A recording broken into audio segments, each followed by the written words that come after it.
Here at Paddy Power, we're the home of the Money Back Special, with some incredible offers every single week. Check out the website or app today. Terms and conditions apply. 18 plus BeGambleAware.org.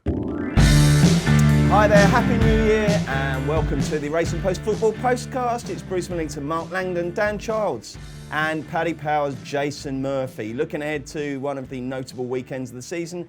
FA Cup third round is upon us, coming hot on the heels of a very hectic Christmas period. So we'll try and get through the broadcast without saying it all depends what team they go with too much. But obviously it is very much up in there. We've got 6 live games, 26 other ties. The lads will bring you all the value bets and we will have the first set of naps of 2020. First of all, though, that Christmas period was incredible. The action came thick and fast. I think we know that Liverpool are almost certainly going to win the title. Top 4's looking pretty clear now. There's a bit of a gap between Chelsea, Man City, Leicester and the rest. But the relegation is really, really interesting and that changed a fair bit. So we'll have a chat about who we think might be set to go down to the Championship in May.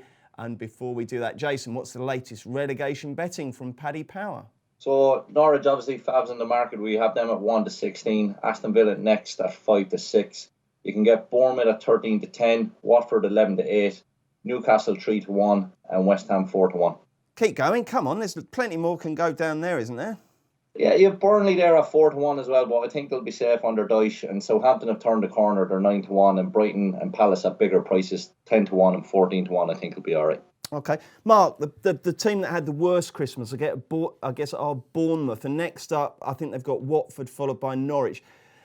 You know, they seem to be in free fall at the moment. Can Eddie Howe arrest the slump? Well, I think the big problem for them, and Dan mentioned it on the last podcast, was that they've got these big games coming up at the worst possible time because all their players, or certainly a lot of their players, are injured. And, you know, you'd rather be playing Man City and maybe taking a 4-5-0 rather than these sort of 6-pointers they've got. So, I mean, you'd have to say that they are in... they are really in big trouble at the moment. To lose 4-0 at West Ham is a disastrous result. I mean, I suppose they played okay enough against Arsenal pretty recently in the 1-1 draw against them, given that Arsenal have come out and played quite well since. So that'll be their hope, and they've got goals in them in Josh King and also Callum Wilson, although Wilson has gone very quiet recently. I suppose the concern, if you're wanting to back them now, is that their price has come in quite considerably in recent weeks. So I don't know if it's sort of, after Lord's Mayor's show in terms of getting the best price. So I'd maybe be looking elsewhere outside of Bournemouth personally, just because I think... We'll find out where you're going to look. Dan, I think the thing that concerned me about Bournemouth was the game before last when Steve Cook said there was no fight and no passion and no effort. I mean, when you start talking like that, that's a real problem. And next up, Resurgent Watford. Yeah, absolutely. I mean, it's a good time for Watford to go there, isn't it? I think a lot of it is just down to the amount of injuries they've had. They've had pretty much 10 players out for the last sort of 4 or 5 games, and often when you're losing games, those sort of adjectives get thrown about lack of fight. But a lot of the time, it's just a lack of available quality players. And I think once a few of them start coming back, the problem's going to be, will they come back after this run of games? I think the next 4 games are against teams in and around the relegation area, and then they're going to need points from those. Otherwise, they're going to have a lot to do in the tougher fixtures. So the team I would mention, I agree with Mark that Bournemouth's price has probably come down a bit too much because it's such an open relegation battle. If you're thinking that Norwich maybe are gone, you've got 2 spaces between about 8 clubs, and I would include Burnley actually in that. I think they've had a real poor run, 6 defeats in 8. I wasn't surprised actually they lost the game to Villa. I mean, even some of the games they've won this season, I watched when they won 3-0 at Watford, they weren't very good that day. It was just a really freak result. I think they won at Bournemouth 1-0, injury-ravaged Bournemouth, and had about 2 shots, I think, and won the game. And for me, the way that they play, I know it's kept them in the division for the last few years, but a lot of teams, I think, have moved on with their style. And I'm not sure that pragmatic football these days is guaranteed to keep you up might not get you the 38 or maybe even 40 points you might need this year. Well, so, we're going to say that. I mean, Yeah. if, the way the points are being distributed, it could be much higher Absolutely. than normal. I mean, the old magic 40-point thing's probably a thing of the past. But and there's a lot of booze around. I mean, the game against Villa at the final whistle and at half time, and that spirit that Burnley have had, that's been a big part of the way they operate. If the fans aren't totally on board as well, the cracks are starting to show there for me. So Burnley would be, if you were opening a fresh relegation position, you go Burnley. A little bit like Bournemouth were that sort of price a couple of games ago. If Burnley lose a couple of games, they're going to be right in the thick of it. Jason, Burnley have almost sort of become ring-fenced from the relegation conversation recently, haven't they? It's like we just assume they're always going to battle their way to survival. Dan's not sure. Do you think that Dyche will get enough out of them to get them over the line this year? I think he will. Last season wasn't the best in terms of, we know that the slow start with the Europa League games. I think the performance against Villa can be taken in isolation. Sean Dyche doesn't rotate his squad much, and I think that was shown in a very tired performance against Aston Villa, but I think he'll get enough out of them over 38 games to keep them up. The two concerns I'd be looking at there if I was a fan would be Aston Villa. I know they got the win against Burnley, but looked like they pick up two serious injuries there for Heaton and Wesley, like both at the wrong ends of the pitch. You wouldn't want to be losing those players at this stage, and there has been a lack of fight in Villa in recent weeks as well. The other one I'd be worried about is Newcastle. In terms of expected points, they'd be bottom on the table so far this season. They had a win against United and Tottenham as well. Now, most teams in the bottom half have taken points off United as well, but if you took those two wins out of it, Newcastle would be second bottom. They'd picked up a few injuries as well, so I won't be too confident if I was a Newcastle or Aston Villa fan heading into the second half of this season. I'll tell you what, Jason, not enough was made of that Ben Mee challenge. I thought it was absolutely awful. I mean, he's cleaned him out, he's gone through with the scissors, and everyone's like, he won the ball, it was fair and square. I thought it was a horrible tackle. I really found that strange. Yeah, as a defender, if you see the ball first, and it's I don't think he's gone to do him, but like they're trying to put these tackles out again. We've seen a red card given at the weekend that was overturned. I'm trying to think what match it was. Cresswell, he won the ball, but the way his body went in afterwards, he took the man. It was initial red card and was overturned on review. It's you want players to be protected. You don't want to see anyone get a bad injury as a result of a bad tackle. But it is a contact sport as well at the same time. And no, it's not. It's not a contact sport. That's absolutely, it's not. Kevin Pulling wrote a really good piece on this once, Jason. It's not a contact sport. I mean, obviously players do collide with each other, but there's nothing in it that says, contact is legal. I mean, I find it weird that we're obsessing about whether someone's a millimetre offside, and yet we've got, the surveillance equipment supposedly to clamp down on fouls like Ben Mee's. I thought it was poor. Did you see it, Mark? I also thought Calvert-Lewin was quite lucky to get away with the yellow against Man City. I didn't see that. That was right down by the corner flag. He went in with the scissors and he just about won the ball, but not before he'd taken out, I can't remember which City player it was now. It was right at the end of the game. And metaphorical scissors rather than actual scissors. Yeah, it was, yeah. And I thought that's going to be a red card on VAR, and they accepted the yellow. And then you get somebody like Lo Celso getting a yellow card for and also in the Arsenal-Chelsea game, somebody got a yellow card for complaining that somebody else didn't get one. Well, that was terrible. I mean, that was where the ref bottled it, because Jorginho the idea that sort of wanting retribution is the same as somebody like flying through somebody doesn't make any sense, really, that's the same punishment. It doesn't. Now then, Mark, Dan has pinpointed Burnley as potential relegation value. Jason has gone for Newcastle. Who do you think's in danger? I agree with Jason, I think, on Newcastle. I think they're very fortunate to have the points that they've got. Their goals from set pieces and defenders is astronomically high and unsustainable, and they've got a whole team out. Luckily, it's for an FA Cup tie, but we don't know when they're coming back. There are some teams around there at the bottom that you feel like, say West Ham, for instance, will probably spend in January to make sure they don't go down. Bournemouth have got quite a lot of money. I'm not sure they always spend it wisely, but they have got quite a bit. I'm not sure that Newcastle will. They don't tend to. So, Newcastle. Okay, interesting. Let's get on to the FA Cup then. And Jason, give us a nice deep show of prices from Paddy Power on the 2020 FA Cup. Yeah, so we've Man City favourites at 11-4 and Liverpool second favs at 5-1. We're taking a bit of a view staying short on the two of them, so you'll get best price on Tottenham at 15-2, you'll get United at 12-1 and Arsenal at 14-1. And we've also got good value there on Chelsea at 17-2 and Leicester at 12-1. And there, I guess it's quite a gap to the rest, isn't there? Yeah, well, you have Wolves there at 25s, and then you have Everton at 33s, West Ham at 33s, and yeah, it's drifting out then.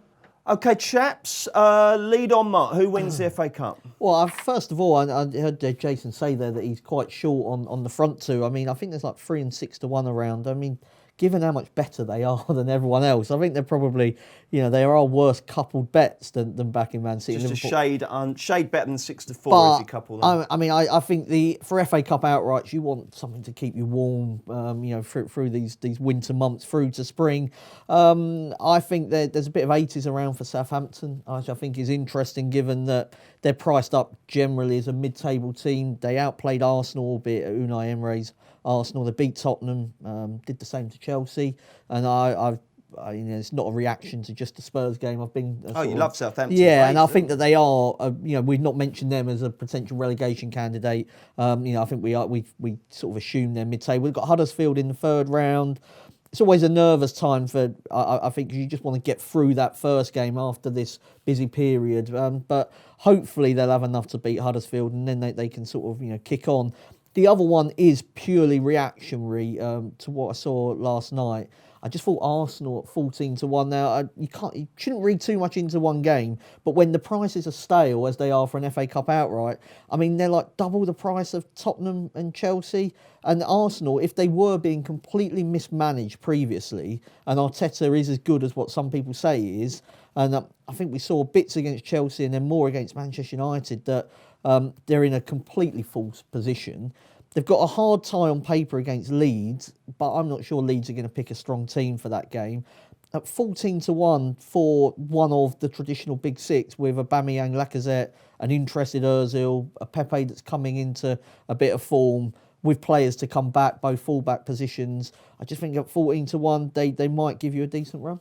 Arsenal and Southampton for Lango. Dan, who are your cup tips? I'm going to go Leicester as the main one at 12. So, you've only got to look at where they are in the league. Massive gap to Chelsea.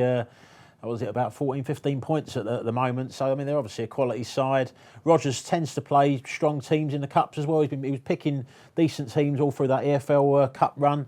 And I just think the position they're in, they can afford to. They've got a nice little gap to fifth place, haven't they? And the other thing is they haven't got to worry about Europe as well. I think what you're going to find is getting through to once you go to the fourth round, the fifth round, a lot of the teams that are involved in the Champions League and the Europa League, those ties often are going to take place, a couple of days before or after FA Cup matches. So you may well find that a lot of these big teams are going to rest players, and if they've got tough draws, they could get chinned. Leicester haven't got that problem; they can just go for it. As an outside bet, similar sort of lines to Southampton, I'm going to go with Brighton, who are in a similar position in the league and have also shown they can chin the big teams. Beat Spurs, won away to Arsenal, drew against Chelsea the other day. In these big games, I think kind of one off last year, weren't they? Yeah, exactly. And I just think that if they can just get themselves a little bit clear in the next month or so from the relegation issue, they're a side that I've liked a lot this season. And comparatively as well, Dan, they actually have got a reasonable squad, haven't they? They have, yeah. They've got goal. They've got about 20 players of similar standard, haven't they? They have, he rotated a lot over Christmas and you didn't really notice it. You're looking at that for the third round game, because it's similar as well to Southampton. They've got a championship team. They're at Brighton are at home, Sheffield Wednesday. And I just think, again, it could be a match of reserves against reserves, and I think Brighton's reserves will be stronger than Sheffield Wednesday's. OK, Jason, who do you like? Yeah, I kind of picked out two as well there. I'd side with Dan on Leicester. I think the no European football is a big factor, and Arteta, even if he has Arsenal up and running, if Leicester were to play Arsenal, in the next couple of weeks, I'd probably still side with Leicester. So Leicester at 12-1, whereas Arsenal, they're looking at Champions League football, so they're under pressure for the top four, or either through the Europa League route. So the FA Cup is down a bit on their priorities, whereas Rodgers would absolutely love to win a cup with Leicester. The bigger outsider that I picked was Watford. Reason being, beating finalists last season. Really like what Pearson has done. He's Shakespeare there on that management team as well, who was a big part of the Leicester success, and Pearson started that Leicester success with the run he had to keep them up the season before they went on to win the title under Ranieri. So just think Watford at 80-1. They're at home to Tranmere as well in the third round, so that should be, they should do a job on that. And the same as the lads are thinking with Brighton or Southampton, if they can pull away from the relegation zone, then they can really focus on the cup. But like I said, we're staying short on City or Liverpool as well. So rather than picking any of the championship teams maybe at bigger prices and your 5 each ways, I'd put it into either Man City or Liverpool to win it out either. We've had no team outside the top flight win it since 1980. West Ham bet Arsenal in the final. There's no team has won it or got promoted since 1931. It's only ever happened once. And no team has won it or got relegated apart from Wigan doing it once.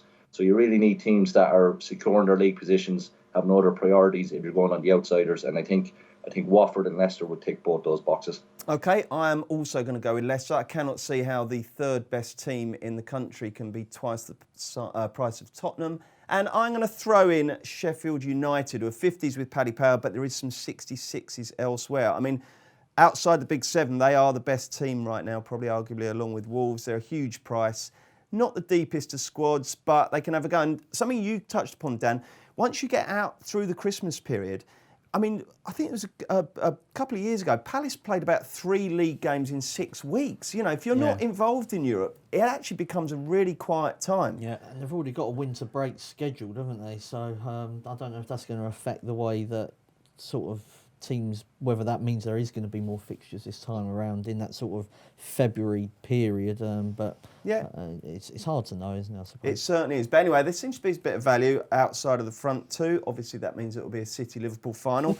But we'll come back and we'll look at the live FA Cup ties next. I'm Jose Mourinho. I know a thing or two about being special. English Manager of the Year 3 times, special. Winning the daily jackpot on Paddy Power games? Not special. Understood, Jose. Yes, someone wins an average £40,000 jackpot every single day. So if you win, don't think you're special. Daily Jackpots by Paddy Power Games. Jackpots must be awarded by 11 p.m. and vary from day to day. Jackpot is shared with other operators. Available on selected games. T's and C's at paddypower.com. 18 plus begambleaware.org. Welcome back to the Racing Post Weekend Football Postcast. Let's run through the 6 live FA Cup third round ties. Funny kick-off times. They're all kicking off a minute after you would expect to. That's part of the Heads Up campaign in which football supporters are encouraged to take a minute to consider their mental health. That's an excellent initiative. And it means that the first game kicks off at 12:31 at Scotland. It's Rochdale versus Newcastle. It's live on BT. They've obviously spotted this as a potential banana skin. How do Paddy Power bet, Jason? We've Rochdale 7-2, the draw 11-4, and Newcastle 8-13. Dan Charles, lead on. Is this going to be a shock? It could be. I wouldn't be rushing to back Newcastle 8-13, given all the injuries they've got. But I'm also aware that I've been following Rochdale, and they have lost 8 of their last 10 league games. They did win the last game away to Accrington 2-1, played quite well by all accounts, and they have got a few key players have come back for them recently. On loan, Blackburn defender Tyler Maglio, I'm not sure I'm pronouncing that right, but he's apparently quite influential for them. He started that game, and Paul McShane, ex-West Brom defender, he started and played a key role. So they're looking better at the back, and Henderson, the main top scorer, he was back for them after 2 weeks out and scored for them. So they're looking stronger, Rochdale, but there's still a huge gap, League One to the Premier League. I still think Newcastle may just have enough. You've got the likes of Dwight Gale, Andy Carroll were on the bench for the game against Leicester, unused subs. So you're thinking if they're going to start up front, that still should be an attack, with the long staffs in behind in midfield to do the job. So I'm going to pick one of those two for first goal. Dwight Gale, 9-2 first score. He's got a great record in the Championship. This is against League One opposition. So Dwight Gale. OK, Jason, what's your idea of the best bet here? Yeah, I wouldn't be touching Newcastle at that price. We've seen, they're struggling with injuries. They had to play the second half against Leicester with virtually 10 men because of injuries. They've 3 defeats on the bounce as well. Steve Bruce has bigger priorities than this, whereas it does have the potential of a cup set written all over it. Rochdale, now they've only 1 win in their last 4. The 3 away games over Christmas, so it was a busy period for them. But I just think double chance Rochdale at 5-4 is probably worth a look if you're watching the game. And Dan has already touched on it. Henderson, he's got over 100 goals for the club. And the last time they probably caused a shock in the FA Cup was against Leeds in the third round in 2014. Henderson actually scored the second goal and got man the match. So we're best price on him there, 11-4, anytime goal scorer, and he'll be on penalties as well. But I won't be touching Newcastle at that price. Are you going to get stuck in on this one, Mark? No, I won't be getting stuck in. Probably the wrong word to use, I think, for FA Cup games, given the team news is so influential, and also I think for these lower league teams, and Dan mentioned there about an on-loan player, not all of the on-loan players are allowed to play, and so and often you don't know until an hour before kickoff whether they are allowed to play. Managers are becoming even sort of slyer in sort of allowing us to get that kind of information. So it is. I know you said we won't mention too often team news, but it is very. Well, why don't we have a proper conversation about that now, and then we don't need to keep referencing it. So Mark and you, Dan. It's an hour to go before kickoff. You're hovering over, waiting for the team news, are you? How quickly can you tell, Mark, whether or not the prices that existed before the team news came out is wrong? Well, I mean, first of all, I think it's pretty obvious that the syndicates tend to get these team news before other people. So quite often you'll sort of see an overnight move for somebody, and then all of a sudden they're playing their reserves, and there's not much you can do about that. But I think what you need to do is have a clear bit in your mind about which players you think are important in terms, let's say Swindon, for instance, because they've got two very important loan players. I mean, I don't think they're in the FA Cup now, but Doyle and Yates, for instance, you're looking to make sure that those two, if you're just using them as an example, but you want the key loanees, you want to know whether they're playing or not, and I think that's probably an easier way of doing it rather than assessing the whole 1 to 11. I think you're looking at one or two key players, really. Okay, and Jason, from your point of view, you're at the other end of it, aren't you? I mean, when you've got all the 3 o'clock matches kicking off and the team news is flying in, how easy is it to keep tabs, or are you vulnerable to a really, really surprisingly strong or a surprisingly weak team suddenly creating people who are in the know on that particular fixture hitting you straight away the moment the team news comes out? Yeah, you'll see it pretty quick. You'll see the bets coming, and you'll see the price move across the market. But even sometimes it can slip under the radar until that team news came out. Like you look at Leicester yesterday, like there were about 4 to 7 yesterday morning, and they went off 5 to 6 off the back of Vardy not playing. Apparently he had a bit of a tight calf, but that caught a lot of people on the hop. So one angle is like if Mark says there, who the best players are, the team, and then you see the starting 11, and you can say, well, X, Y, and Z is missing. Like you can see the difference Vardy made. That price move was virtually all down to him not playing against Newcastle. Another area where you can pick up a bit of value, especially in the FA Cup, is players playing in more advanced positions. Or players playing who are not normally the starting striker. A couple that you'll probably see this weekend is Batshuayi. He's priced up a bit bigger than Abraham, but he'll probably start against Forest, so you'll get a bigger price than what you should on him. But again, you might be able to confirm that until the team news is known. But that's two areas that we look for. We'll see the bets coming, we'll see the prices moving, we'll react as quick as we can, and you'll see the goal score bets coming in as well. And but we try to preempt them as well. So you might go a little shorter on Batshuayi this week than you might during the Premier League or a Champions League game. And Dan, I've worked with you plenty of Saturday afternoons, and at 2 o'clock you're often bashing away on the keyboard, aren't you? And checking out where the value might be. I mean, that's the obviously the one way of doing it. I do think you can take an educated guess before these market moves overnight, that's been mentioned, happens, and that's by have a look at, try and get to know your managers. I often find that the same managers will make lots of changes in early rounds of the Cup. And even if you look back at what they've done with previous clubs, and a lot of the time I find that that's not accounted for in the betting, and the move happens late in the week. But if you just use a bit of common sense, look at what managers have done before at this stage of the competition, some of them will routinely pick strong teams, others will often make wholesale changes. Brilliant. OK, well, hopefully that will come out and become apparent in your tips as the programme goes on. Let's look at the 5:31 kickoff. Wolverhampton Wanderers versus Man United. It's on BT. Should be a cracker. Jason, fairly competitive betting-wise as well.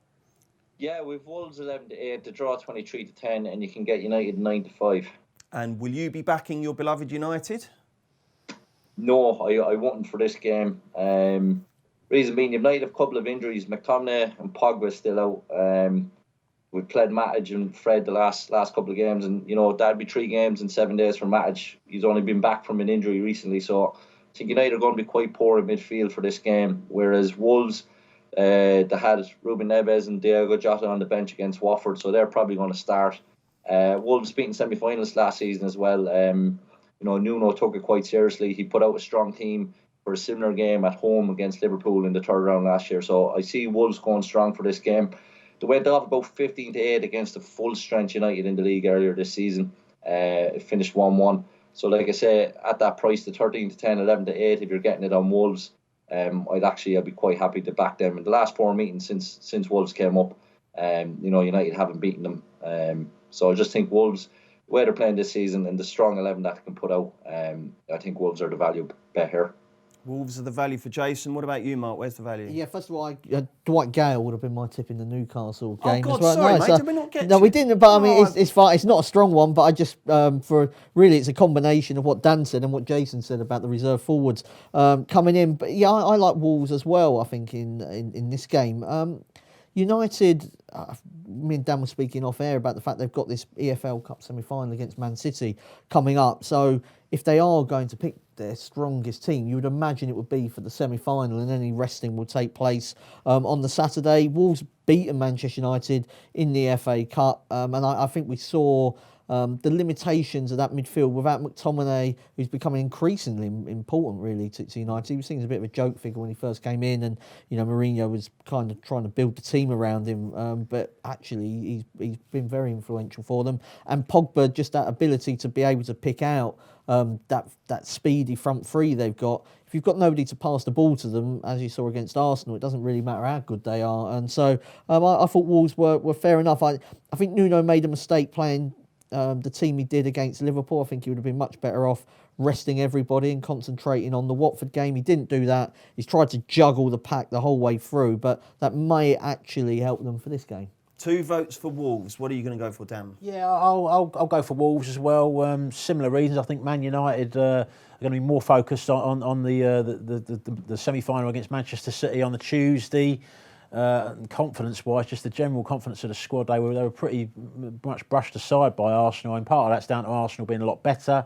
But it also showed that United, without Pogba, there's very little creativity there. And I agree, they miss McTominay's drive and getting his foot in. He's become a very good all-action midfield player. Wolves, I think, will be a kind of maybe not first-choice team, but they'll have maybe a half and half fringe players, roughly half first-team players. As Jason mentioned, Neves and Jota started on the bench against Watford, so you would expect those two to start, both influential players. So I'll just edge towards Wolves. He did pick a very weak team in the EFL Cup tie away to Aston Villa, but I think it looks like, as Jason mentioned, he took the FA Cup a lot more seriously last year with the selection against Liverpool. So Wolves for me. OK, loads more cup action to look at in just a mo. Everything is better when it's bigger. Paddy Power's Same Game Multi allows you to combine a number of selections from a single match into one big bet. Check out the Same Game Multi tab and get building your bet. Terms and conditions apply. 18+, begambleaware.org. Hi, welcome back to the Racing Post Football Postcast. It's Bruce Millington, Mark Langdon, Dan Childs and Paddy Power's Jason Murphy. Let's look at the live FA Cup third round ties on Sunday now, and this is how they played for both clubs. It's 2:01 on BT, Middlesbrough versus Tottenham. While the lads start thinking, Jason, how do Paddy Power bet? We've Middlesbrough 4-1, the draw 11-4, and Spurs 8-15. Coming in. Woodgate. yeah. That would be the... Graham Souness. Oh, yeah, I did wonder if he played for Middlesbrough. There's not... Gascoigne? Yes, Paul Gascoigne, very well in.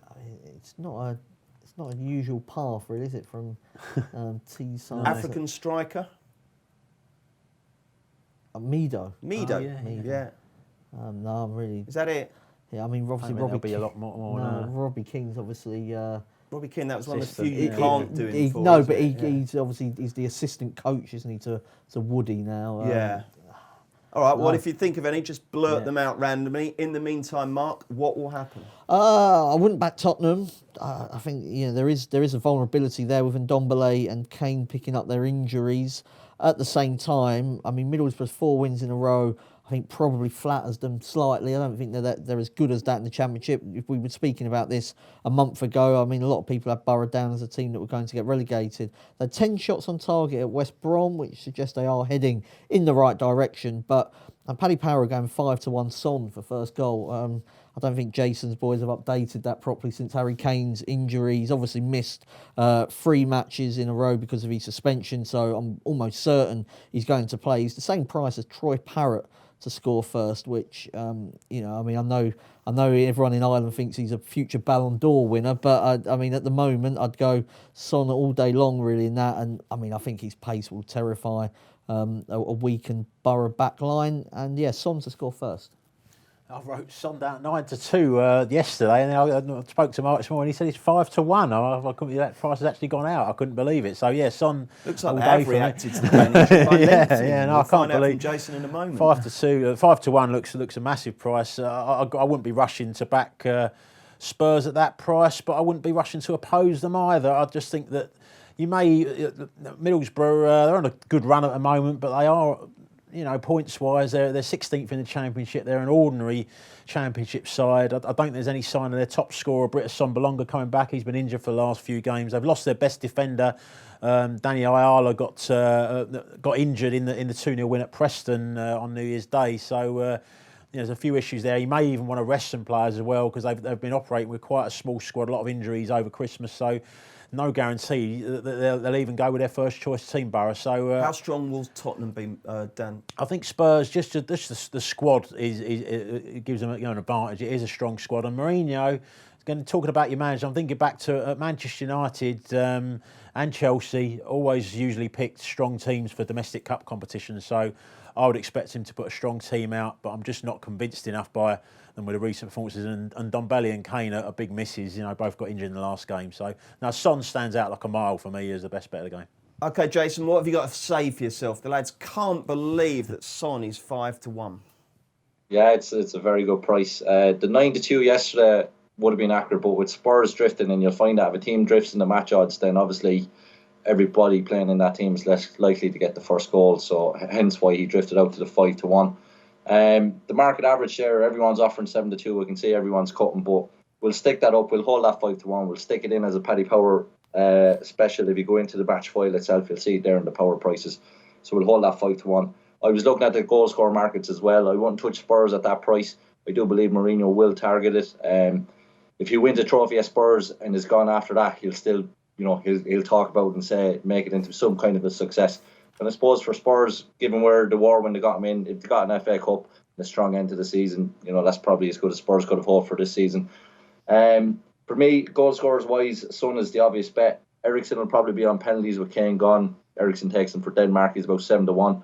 But if for some reason decide not to play Son up top, I think then it might be Lo Celso. He's the signing that got in from the summer from Betis. He's a really, really good player. He got 9 goals in 32 games for Betis last season, and about 6 or 7 occasions last season they played him up top. So if they didn't want to go with Son up top, I think it's probably Lo Celso might get the nod, and he's there at about 10-1. But like we mentioned already, it's all team news dependent. But we'll hold that 5-1 on Son, and you'll see it there if you go looking in the match file. Okay, you talk about winning a trophy being important. Somewhere in some bar in Spain, Juan de Ramos is sitting there going, I won a trophy at Tottenham. Who's that bloke? Okay, the big tie of the round, 4:01 p.m. on BBC One. It's Liverpool versus Everton. Can the Liverpool juggernaut carry on sweeping all before them? How do you bet, Jason? We've Liverpool 4-7, the draw 3-1, and Everton 7-2. I'm still trying to get over how bad we were. They played for both clubs. Yeah, it's a difficult one. It was. It's not a well-trodden path. We'll get one before the end of the show. In the meantime, Dan, who wins the Merseyside Cup derby? Probably Liverpool. I think that obviously the derby factor's playing a role in Liverpool's price. I mean, if it was a Premier League game, I think they'd be expected to be quite a bit shorter. There's an expectation that they're going to rest quite a few players, but they rested quite a few players for the league game, didn't they? They won 5-2. Salah and Firmino weren't in the starting lineup. it's an unusual game that was. I think Everton actually narrowly won the shot count and lost 5-2. Everton have improved since then a lot. Were undefeated in 6 games before the 2-1 loss at City.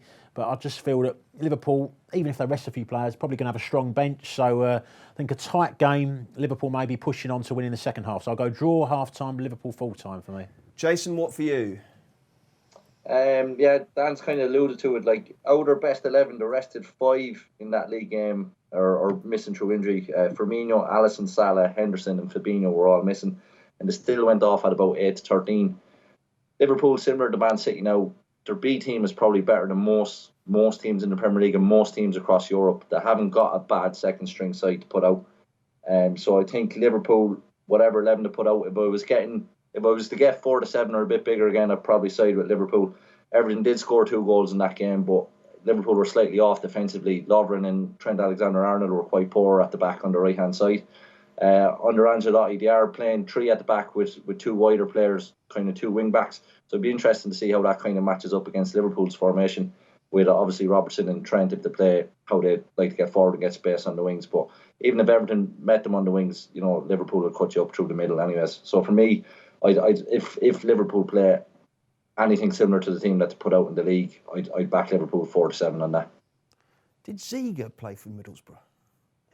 I think he did. Yeah, I think he got one there. Yeah, very good shout. What's going to happen there, Mark? Well, I think if you fancy Liverpool, I'd be inclined to back them outright for the FA Cup, because it is really influencing their price that they've got a hard game against Everton, being double the price of Manchester City, when on all known evidence over the last 12 months, Liverpool are right up there with them. So Jurgen Klopp's got no kind of pedigree in the FA Cup. I just wonder if, given their lead in the Premier League, he actually fancies it a bit this time around. They had to give up on the League Cup, which I think was a ridiculous situation they found themselves in, having to play such a weakened team. I do wonder as well, we're speaking before the Sheffield United game, he may decide to rest a couple for Sheffield United. So you might be able to sort of see his thinking, like not necessarily on Sunday an hour before the game, but on Thursday just before the game against Sheffield United, because could rest 1 or 2 there. But I think Liverpool to win and both teams to score could be the best way to go. I should mention as well, Divock Origi absolutely loves playing against Everton, scored in all 4 home appearances against them. He's been sort of the real sort of slayer of the Toffees. But Everton have scored in 10 of their last 11 away games. The one exception to that was Burnley, when they had a player sent off really early on in the second half. So they do carry a goal threat on the counter-attack. So Liverpool to win and both teams to score. Excellent. Right then, the other live game on Sunday takes place at 6:16 at the Priestfield Stadium. It's Gillingham versus West Ham. Really interesting one, this, Jason. Yeah, Gillingham 4-1, the draw 3-1, and West Ham 8-15. What do you fancy, Jason?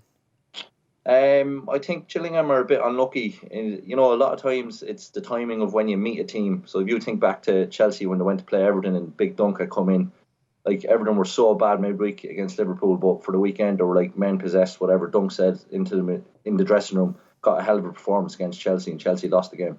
I think if Gillingham were playing West Ham 2-3 weeks ago, then you'd be looking at an upset. But obviously Moyes is coming in, he's got a great start, got a couple of early goals against Bournemouth, always helps. And their injury list is it's much improved. Out of their best possible 11, I reckon it's probably only Yarmolenko that it's possibly that West Ham are waiting to come back. The Fabianski back now, and also when you're looking at cup games, you're talking about maybe there might be resting players, but because Moyes is only in the door, he'll want to try out his ideas. He wants to get to know his best 11, so I think he'll be putting out a very strong team here. So I think Gillingham, like I say, are just a bit unlucky when they're meeting West Ham. It's a Premier League side, and like I say, if he plays the quality that he has, then I think West Ham at 8-15 is a very good bet. A very good bet, 8-15. Do you agree, Mark? No. I just got West Ham when they lost to AFC Wimbledon, when they couldn't beat Shrewsbury in recent years under different managers. Really, I don't know. I just think Shrewsbury was Moyes as well. It was they're just a funny old team, West Ham, where I could quite easily pass them up at sort of 8-15, to beat most teams. And I think Gillingham, it's a horrible. Priestfield is a horrible place to go. They got the stand with no roof at one end, and the wind, wave supporters. Yeah, the wind blows absolute gale. It might just be a one where West Ham, I think, might take a draw here. I'm going to go for a draw. Gillingham have only lost 2 of their last 15 matches. Steve Evans is somebody that knows how to get under the skin of other teams. He's actually a decent manager as well, I think, in terms of nullifying opponents. He can be quite direct if needed. They went to Ipswich the other week and really outplayed Ipswich, a team that's sort of at the top of League One. They're doing really well. I mean, they beat MK Dons, and MK Dons are picking up points against just about everybody else in League One at the moment. So their form is pretty strong.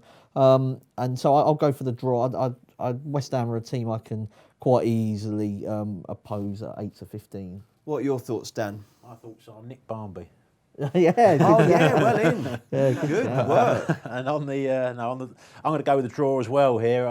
Gillingham, another good result they had recently. I think they got the draw away to Fleetwood as well, where they played well, deserved the draw against the promotion chasing team. And at home, 7 out of 8 wins at home. Gillingham at the moment, they're really playing well at the Priestfield Stadium. And West Ham, you just don't know what team you will pick. I mean, you'd like to pick the same team, I'm sure, and keep the momentum going, but they have had a lot of games, West Ham, over Christmas, and you know, sports science will probably come into it, and you know, I wouldn't be surprised if there were 5 or 6 changes. And how deep is West Ham's squad? I'm not so sure that the players coming in are going to be anywhere near as strong as the guys they're leaving out. At Oxford, weren't they? Well, exactly. Yeah, that's the real worry. Cup. I mean, they made. I don't even think that was a completely changed team, but they made some changes at Oxford. Got battered 4-0, didn't they? Gillingham away is not quite as tough as Oxford away, but no, I wouldn't be surprised if there's a replay draw for me. Okay. Sometimes the marketing and the TV production guys segment this show and chop it up into little individual match previews. I hope they don't do it with that one because they'll think you're completely mad. Just saying, Nick Barnby. Okay, a great tie coming up next. It is Arsenal versus Leeds. I'm Jose Mourinho. I know a thing or two about being special. English Manager of the Year 3 times, special. Winning the daily jackpot on Paddy Power Games, not special. Understood, Jose. Yes, someone wins an average £40,000 jackpot every single day. So if you win, don't think you're special. Daily Jackpots by Paddy Power Games. Jackpots must be awarded by 11 p.m. and vary from day to day. Jackpot is shared with other operators. Available on selected games. T's and C's at paddypower.com. 18 plus BeGambleAware.org. Welcome back. Let's look at the Monday night live FA Cup third round tie, kicking off at 7:56. Probably the first football match ever to do that. It's Arsenal versus Leeds. It's live on BBC One, and it should be an absolute cracker. I would imagine the Leeds fans will be travelling down the M1 in their droves. How do Paddy Power bet on this one, Jason? Arsenal 8-15, the draw 11-4, and Leeds 4-1. Mark, what do you think Bielsa will do here? I mean, not the easiest manager to read. I think he'll rest players. I think it makes absolute sense to go all out for. I mean, they should get promotion. I hope he rests players because I want them to win the championship, and the cup run's the last thing they need. They haven't got the biggest squad. He doesn't use that many players, but if ever he's going to, surely it'll be in the cup. They've had no kind of pedigree in the cup since he's really been there. I think if this was a Premier League game, Leeds, I think, would be sort of top half in the Premier League. You look at the way they're priced up, sort of freeze on to beat sort of championship teams at home. They've got so much quality in that 11. The coach is outstanding, but this is the way that they play. It doesn't suit them to play all these games on top of each other, I don't think. And so I think this is a good opportunity for Arsenal to carry on what we've seen against Chelsea when they lost, but probably didn't deserve to, and then convincing win over Manchester United. In both of those games, they came flying out of the traps. So I'm going to go Arsenal on the double result market. Don't really see any reason for Arteta to rest. There's quite a big gap between the New Year's Day and then the Monday, and then obviously don't play again until the weekend. And I think he'll want to keep that winning run going because imagine he's just built up this sort of good positive vibe. Imagine if they go out of the cup to a championship team at home. I think that he'll sense that this is a good opportunity for them. And obviously, I'm on Arsenal to win the FA Cup now, so I need them to win this game. Ordinarily, like I say, I think Leeds would have a chance, but I don't see this being a full strength Leeds team. Did it hurt you to say that? I need Arsenal to win this game. I've been doing this so long now that they just team A and team B when you're in a studio or writing it in the paper or when you're in radio. the pub if 10 minutes before I mean on the WhatsApp. I mean I've been thriving. I mean Arsenal were down to joint 15th, weren't they, before the Manchester United game? And I was sort of, sending live updated league tables, wondering what price they were to be relegated. But there's a lot of quality in the team, and it's just different. In it, being a fan and looking at it, as a journalist, are two different things. Dan, we've had 180 minutes of evidence of Arteta and what he might achieve at Arsenal. It's been pretty encouraging, hasn't it? Yeah, very encouraging. Going to be another Spurs vote for Arsenal. I'm going to go Arsenal, double result, comfortable odds against. I think Bielsa will make changes. They've had there's a bit of a gap between games, but they've had that real high intensity game away to West Brom that they've drawn 1-1. They've also got I think this game's on the Monday as well, so you've got the Yorkshire Derby coming up against Sheffield Wednesday on the Saturday. So I just think this is the game he will rest players. I looked as well at what he did in the third round last year, away to QPR, made a lot of changes. A lot of youngsters came in. They lost 2-1 away to QPR. You look at their bench at West Brom, there's 2 or 3 kids on there that haven't played much football. You're thinking, if they're likely to come in against Arsenal, Mark said he don't even think they're going to make many changes. Even if they do, they've been playing fringe players in the Europa League and they won the Europa League group, so even if it's Arsenal fringe players against Leeds fringe players, I'd fancy Arsenal all day long. You like to sort of Ceballos was on the bench, so it's not exactly weakening. Still quality Arsenal's coming in, team, is it? If them and Nelson's been playing Premier League and stuff. Jason, the boys both think the Arsenal double result is the way forward. What's your approach going to be to this one? Yeah, I'd agree with the lads on that. We're trying to learn about all these different clubs, but if you're a doctor, you learn about all these different medical conditions, and if you want to know about a specific one, talk to a patient, because you'll always get an insight that you won't get from a book. And it's the same when it comes to a football club. If you talk to a fan of a club, you'll always get an insight that you wouldn't pick up elsewhere. And I went to a Leeds fan on this, and he's absolutely adamant that Bielsa will not be playing anywhere near a strong 11 on this. He did it last year against QPR. They lost 2-1. He won't be interested in the cup, especially with the game against Sheffield coming up. So for me, I'd agree with the boys. I'd written down Arsenal -1 at 13-8. Arteta will care about the cup. He won it twice as a player. Again, maybe it's something that Arsenal could target if they get later into the rounds, given that they should win this game. So Leeds not to put out a strong team, so there's definitely value in the Arsenal prices. If you're looking at a goal scorer, again, talking about the Arsenal B team doing the business in the Europa League, Martinelli, he has been injured, but if he's fit and does play, he got 4 goals in the League Cup this season. He's got 3 goals in Europa League already this season. So when he is put in there, he does deliver. So I'd have a look at him in goal scorer markets if he does start. Lovely. Okay, 26 other third round ties to choose from. Give us your idea of the best bets. Don't give your naps away just yet. Mark, who are you going to go for? Yeah, so I think in the FA Cup, Coventry to beat Bristol Rovers Min. There's a row about who was going to do what on the that. Not a row, but we didn't know whether to double down on Cov. But Bristol Rovers got a lot of players out. Coventry absolutely flying at the moment, so I think they'll win. They've also played one less game over the festive period because they were due to play Bury. Godden's among the goals. That they've been knocking up some very impressive away performances.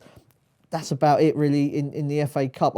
If you're going to go for an outsider, I think Luton are a really bad side, but Bournemouth, we've spoke about their problems earlier on. Eddie Howe usually plays an absolute joke team in the FA Cup. If he does, maybe Luton could go in at around about sort of 7-8 to 1, but it's difficult. And I'll just throw one in League Two, Colchester away to Stevenage.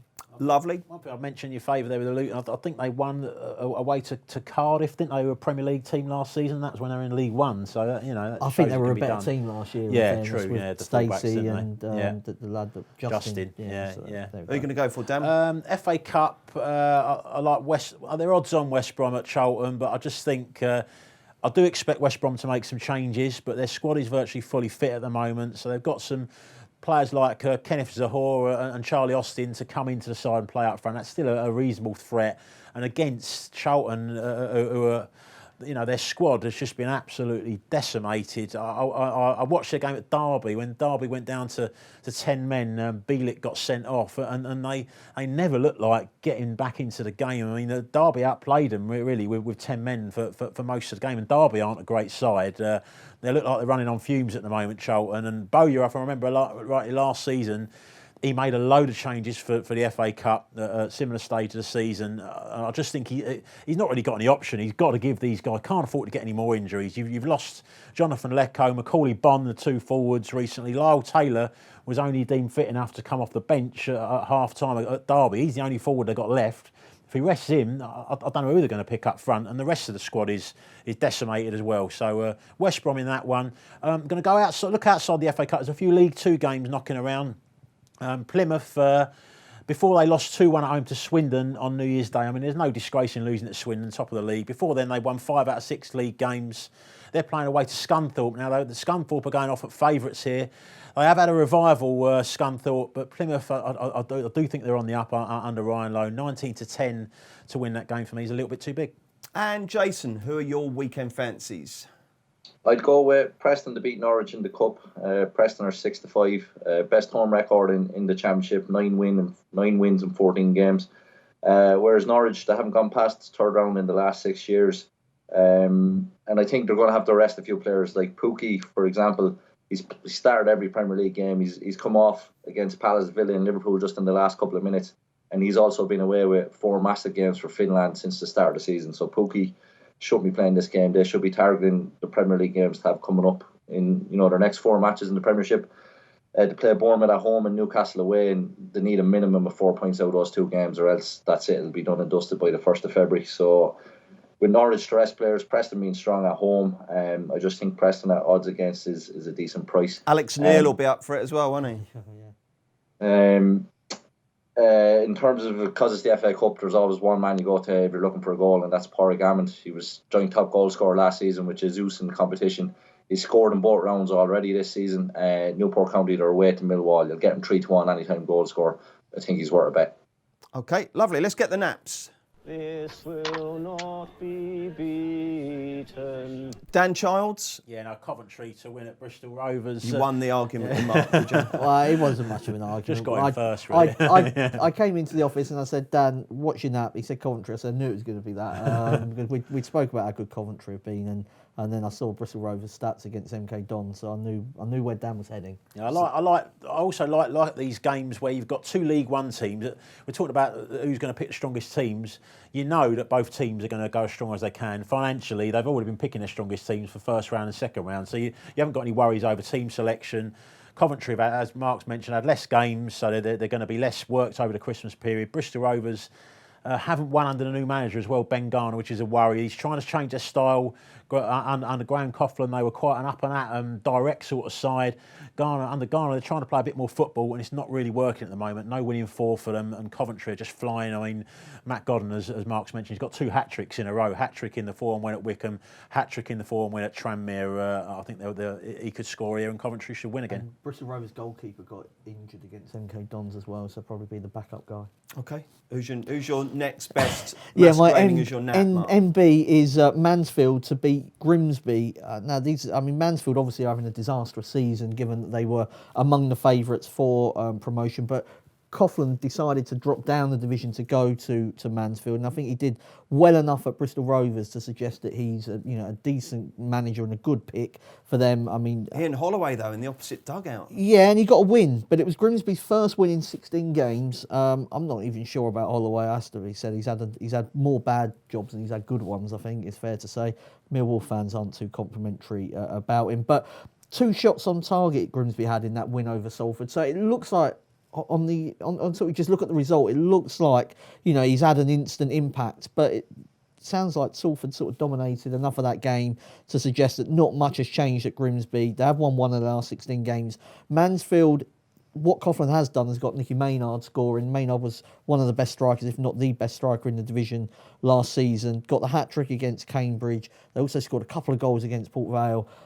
If he can get the forwards firing, Maynard and Rose is arguably the sort of second best strike pairing in that division behind. And the game before Cambridge, they've gone to Bradford. They lost 2-0 to 2 penalties, but they actually won the shot count 14-7 away to Bradford, who are 4th in League 2. Yeah, so I mean, they're odds against Mansfield, and I wouldn't think that, you would have loved that price in August, and a lot's changed since then, but I still think it's a value bet. Okay, I don't really like going odds on, but 8-11 Brighton to win at home to Sheffield Wednesday, I think is very, very appealing. And Jason, who are you going to nap? I'm going to go with Villarreal to avoid defeat away to Real Sociedad. Villarreal won their 2 games before the Christmas break against top 6 sides, away to Sevilla and back Getafe at home. And that was out their best player starting. Cazorla didn't start any of their last 3 matches, but he should be fine after the Christmas break. Whereas Real Sociedad, I just think the market is slightly overrating them. They did play very well against Barcelona to get a 2-2 draw at home. And they won 4-3 in their last game away to Osasuna, but they got a good start to go 3-0 up. And Osasuna came back into the game, but played the last half hour with 10 men Osasuna. So I just think Sociedad slightly overrated at the moment. And unexpected points, Villarreal will be ahead of them in the table. So just think Villarreal at 5-6 to avoid defeat, I think is a good bet. Lovely stuff. So we've got Coventry, we've got Mansfield, we've got Brighton, and we've got Villarreal on the double chance. And Jason, you'll be enhancing that fourfold on the paddypower.com website under specials, yes? Absolutely, we'll have it up there, no bothers. And you're also, by the way, you're going to keep Son, who Mark and Dan both think is an outstanding first scorer bet, at 5-1, yeah?